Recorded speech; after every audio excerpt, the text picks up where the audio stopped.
Anna! Anna! Everyone cheered for me as I stood in place, ready to defend my title. I know what you're thinking, that I was standing at the starting line of a major race at the Olympics or something fancy like that. I wasn't. We were at the annual cake eating competition at our school, and I was the reigning champion. 3, 2, 1, begin! I dove face first into the cake as the crowd went wild. I'd starved myself all day for just this moment. I took large bites of the delicious cake and didn't even bother chewing. I swallowed them whole, coming close to choking a few times. Soon, the wild cheers turned into laughter and boos. Oink, oink. Was that my best friend Kyla? Oh my God, Jason, your girlfriend is a pig. Why would Kyla say such a thing? She was my best friend since kindergarten and had never teased me about my weight. I looked over to where she was with my boyfriend Jason standing next to her. They were both laughing and pointing to my face, now covered in cake. I quickly wiped most of it and ran off the stage, defending my trophy was no longer important. Before I continue with my story, please like this video and subscribe to our channel. We really appreciate it.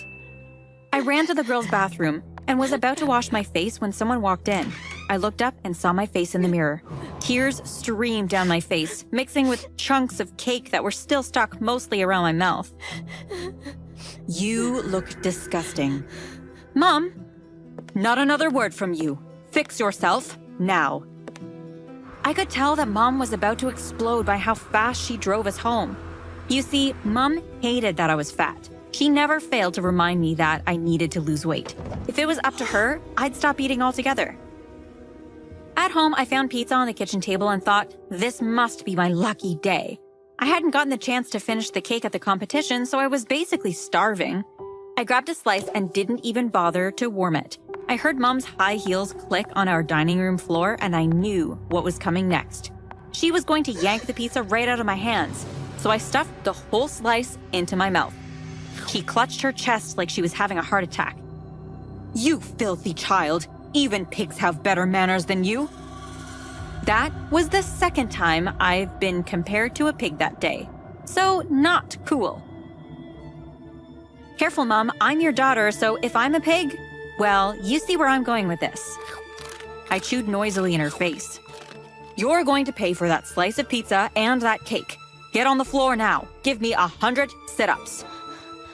I knew not to push my luck by crossing her any further, so I did as she asked.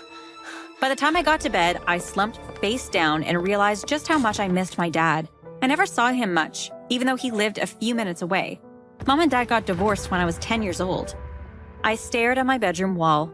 Framed high school photos of Mom stared back at me, judging me. She'd hang the photos in every room of our house. Yeah, I think it's safe to say that Mom was obsessed with herself. When I'd asked her why she didn't put up any photos of me, she'd said that I was too heavy to be displayed on her walls. It was Wednesday, and at school, that meant one thing: burgers for lunch.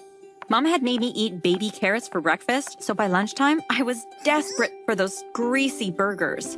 They served them hot, crunchy, and golden brown with the most delicious fries and a side of vegetables. Yeah, I wasn't planning on touching a single veggie on my plate. I already had enough of that at home. I was about to take my first bite when Mom walked in, a murderous look on her face. Don't you dare put that in your mouth. She flipped my tray, sending all my food flying everywhere. The whole cafeteria went quiet as curious eyes turned to the scene Mom was making. I watched in horror as she took out a weighing scale from her bag and demanded that I step on it. Now, Anna. Mom, please don't do this here. You're embarrassing me. Me embarrassing you? Have you looked in the mirror lately? She grabbed me and pulled me up to step on the scale. Do you honestly think I wouldn't notice you gained even more weight? Before I could answer, she turned to the cafeteria staff and yelled at them for feeding me too much garbage. I couldn't take it anymore, so I ran out of the cafeteria crying. I didn't go to school for a whole week because of how humiliated I was.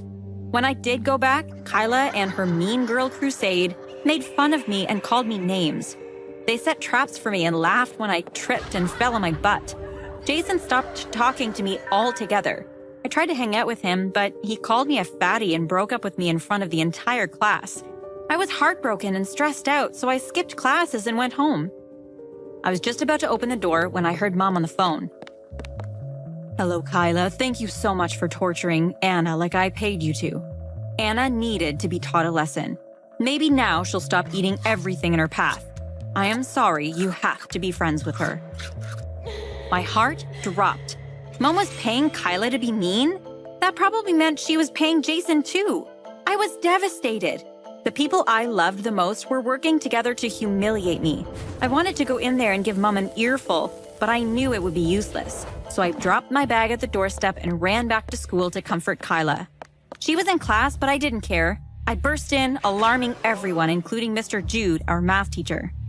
"Kyla, how could you do this to me?" I approached her desk as everyone stared. Kyla did not say anything, and instead, she looked at her annoying friends and they started laughing.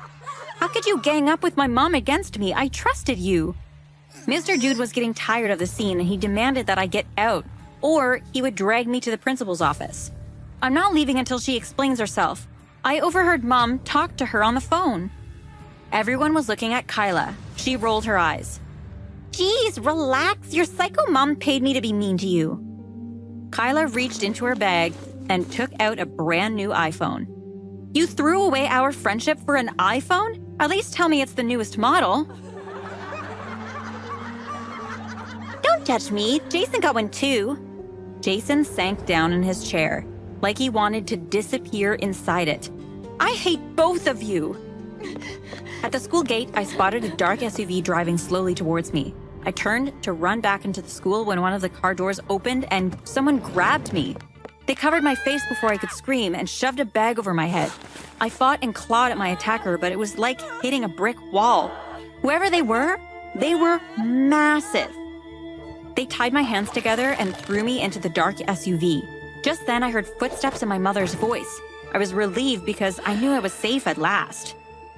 "Mom, help!" "Anna, you need to cooperate with them." What? What was going on? "You can take her now," I heard Mom say. "Mom, no! Please help me!" She didn't answer me.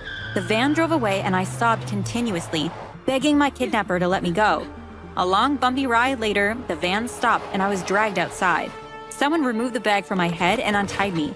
I looked around and saw that we were standing in front of a huge mansion in the middle of a thick forest. The mansion doors opened and a man in a white suit walked towards us. I was terrified and started to step back, but he called out my name. I knew that voice. Uncle Lex? I had not seen him since I was 7 years old when he used to come to dinner at our house. I wasn't sure how he was related to Mom or Dad, but Mom told me to call him Uncle Lex. He took my hand and forced me to walk with him into the mansion. I could imagine the posters now. Missing girl. Name, Anna Marie Burton. Age 17 years old. Last seen fighting for her right to eat burgers. The mansion looked like a medical facility. There were men and women walking in and out of rooms, dressed in white lab coats. Before and after photos were plastered on every wall I could see, and the weight difference was clearly visible. Where are we? Not my Uncle Lex didn't answer me. Instead, he beckoned one of the lab coat people to join us. I was about to turn away from the extreme makeover photos when one caught my attention. Oh my God, is that Mom? Lex nodded before walking away. I couldn't believe the chubby girl in the photo was Mom. You're a very lucky girl, one of my lab coat people said as she took my measurements and weight. Excuse me? My mom had me kidnapped and brought here against my will. How's that lucky? We're about to give you a new body. A lot of people desire that. What's wrong with my current one?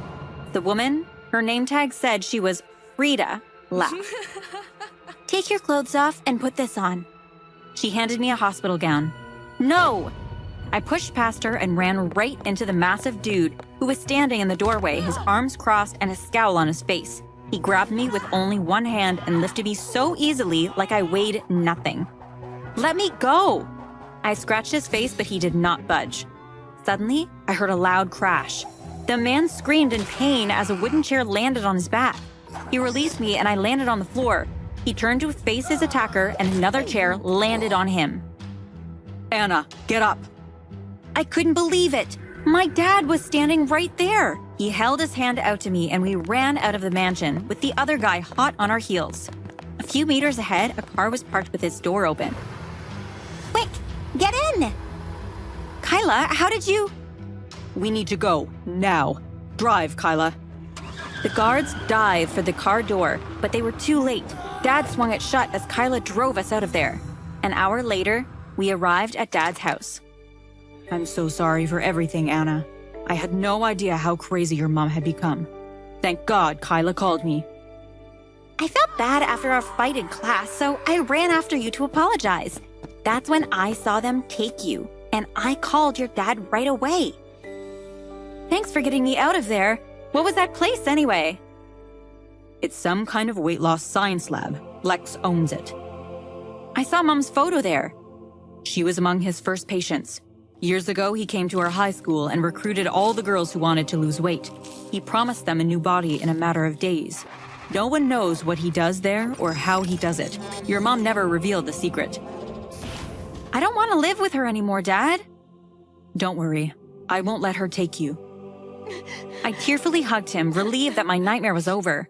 After I was well rested, Dad and I went back home to pick my stuff. We were not prepared for what we found. Mom was frantic and hysterical. She looked possessed. She was throwing out empty bottles from her medicine cabinet, screaming that she needed more. She started to pull out her hair, and when she saw me, she charged at me, screaming that it was all my fault. Dad held her back and asked me to call 911. Mom was diagnosed with the crazies and was admitted to a psych ward. Turns out, Lex had been supplying her with slimming pills worth thousands of dollars for years. She owed him a lot of money, and when he demanded she pay him, she offered me to him and his lab. I wonder what kind of experiments Lex was planning to do on me. Dad and I visited Mom every week at the hospital. She gained a lot of weight and barely spoke to anyone. All she did was stare blankly at the walls and the ceiling. As for me, I moved in with my dad, who told me that I was beautiful just as I was. And he's right. Be confident in your own skin. Love yourself. Don't listen to the haters.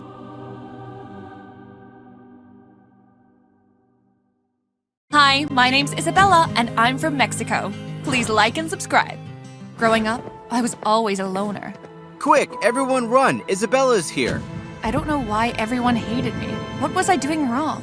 But I had learned to accept my fate as a loner. That is, until Elle moved in next door, and she changed my life forever. The first time I met Elle was when I was 8 years old. Isabella, go down the road and buy some tortillas. See, Mama? I rode down on my bicycle, but suddenly my tire popped and I went tumbling down. Look out! I screamed as the car came racing towards me. It was too late. I was gonna die! Then suddenly, I saw a flash of blonde hair and suddenly I was on the side of the road, out of harm's way. A girl had just saved me from certain death. Muchas gracias! You just saved my life! The girl looked up at me. You need to be more careful. What's your name? Elle. Oh, are you my new neighbor? I guess. I smiled and hugged her. She blushed. Thank you, Elle. I'm Isabella. Elle gently escaped my hug and said goodbye. I thought that would be the last time I'd see her. Boy, was I wrong. The next day at school, I was walking through the hallway when suddenly I was shoved to the ground and my backpack was ripped from my grip. Dios mío, seriously, Isabella? Aren't you a little too old for Barbie? Camilla and her team of sheep laughed. Please, Camilla, give it back! No, you embarrass me just by the sight of you. You need to learn that embarrassing me comes with a price. Please, just stop it! Never, you little... One moment Camilla was there, the next she was sprawled on the ground. And standing there like some kind of superhero was Elle. Back off. What the... Elle hissed at Camilla and she backed away. What are you, loco? I don't like bullies. Camilla's friends helped her to her feet. You're gonna regret that, new girl. And you? Camilla glared at me. You'll regret that too. Camilla and her gang ran off, while Elle helped me up and handed me my bag. Thank you again. It seems you are my guardian angel. I guess so. From that day on, Elle and I became best friends. The problem was, I had no idea that Elle wanted to be more than just friends. I discovered Elle's secret when we were out on the swings in our school playground. Isabella, we've been best friends for a while now. Yeah, what? It's been like 8 years or something, right? Yeah, but I have something I need to tell you. Sure, what is it? Elle looked really nervous. Are you okay? Yeah, Elle? I like you. Huh? Oh, I like you too. No, Isabella, not like that. I mean, I have a crush on you. I love you. I was frozen. What? Wow, I had no idea. Do you feel the same way about me? I'm sorry, Elle. I don't feel that way about girls. Elle stood up. Elle, I'm really sorry. Fine, it's fine. And then she ran off. Elle, wait! She ran into the school building and disappeared. I stood there, still feeling confused. Had that really just happened? My best friend was in love with me? Suddenly, there was an enormous explosion, and fire broke out in the school. Screams erupted as children escaped the flames. Oh my god! Elle! I rushed in to try and find her, but the crowds of escaping students overwhelmed me and I was brought outside. It took a while for firemen to arrive and douse the flames. Eventually, I spotted Elle being escorted out of the school. Elle! Oh, thank God you're alive! Stand back, miss. What? Where are you taking her? She started the fire. She's been acting crazy, so we're taking her in. She'll likely be put in a psych ward. What? No! She... Stay back. There was nothing I could do. They took Elle away. I was distraught. They did end up putting Elle in a psych ward, but it made no sense. She was fine just a week ago. At school, I became the biggest loner again. Camilla was overjoyed. One day she shoved me against my locker and grabbed my pink Barbie backpack again. Now it's time you paid. Please, Camilla, don't! Shut up, Pipsqueak. Suddenly, whispers arose in the students around us. Even Camilla stopped to look what was causing such a commotion. The crowds parted, and from them emerged the source of the whispers. It was a guy, but not any ordinary guy. A super hot guy. I could see Camilla was in awe. He must be a new guy at school because I'm sure I would have noticed him before. He walked over and suddenly looked over at me. Hey, Isabella. He knew I existed? Camilla looked just as shocked. Hi, what's your name? She pouted her lips in an attempt to look sexy, but she just looked like an idiot. The new guy took one look at her and rolled his eyes. Then he held out his hand. Camilla stared at it, slightly confused, then put her own hand on his. Not your hand. Give me the bag. Oh. She handed him the bag, then the guy approached me and helped me to my feet, handing me my backpack. Here you go. Wow, thank you, Antonio. The name's Antonio. Thank you, Antonio. I glanced at Camilla and her face was priceless. I wish I had a camera. Antonio grinned, then walked away.